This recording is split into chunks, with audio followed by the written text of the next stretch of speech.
जागतिक महिला दिनाचं औचित्य साधत ह्युमन राईट्स असोसिएशन फॉर प्रोटेक्शनच्या सिंधुदुर्ग जिल्हा निरीक्षक मानसी परब यांच्या मार्गदर्शनाखाली कुडाळ तालुका अध्यक्ष संजना सावंत, कार्याध्यक्षा दीक्षा सावंत, सुधा जगताप, गौतमी सावंत यांनी कुडाळ पोलीस स्टेशनच्या पोलीस निरीक्षक रुणाल मुल्ला यांच्यासहित अन्य महिला पोलीस कर्मचारी वर्गाला पुष्पगुच्छ देऊन महिला दिन साजरा केलाय। यावेळी वेंगुर्ले तालुक्यातील रेडी गावच्या सुकन्या, शिरोडा स्थित मानसी परब यांनी ह्युमन राईट्स असोसिएशन फॉर प्रोटेक्शनच्या सामाजिक कार्याची माहिती देत पदाधिकाऱ्यांची ओळख करून दिली।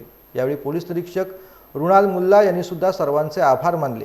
तसेच ह्युमन राईट्स असोसिएशन फॉर प्रोटेक्शनच्या वतीने कुडाळ तुपटवाडी येथील कातकरी वस्तीवरती जाऊन या समाजातील महिलांना तसेच लहान मुलांना खाऊ वाटप करण्यात आलं।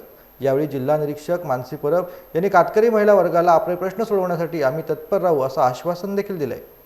आणि आज आम्ही वुमन्स राईट्स असोसिएशन प्रोटेक्शनचा महिला दिन साजरा करत आहोत कातकरी समाजाबरोबर। कारण आज त्यांना म्हणजे मानसन्मान कुठेच कोण देत नाही आहे, त्याच्यामुळे आम्ही ते महिला दिनाचं औचित्य साधून आज आम्ही त्यांना खाऊ वाटप केलेलं आहे। आणि तसंच आम्ही Kudal police station Mulla madam महिला दिनाचं औचित्य साधून आज त्यांनाही आम्ही पुष्पगुच्छ देऊन बाकीच्याही अधिकाऱ्यांना आम्ही फूल म्हणजे गुलाब पुष्प वगैरे देऊन आज आम्ही महिला दिन साजरा केलेला आहे।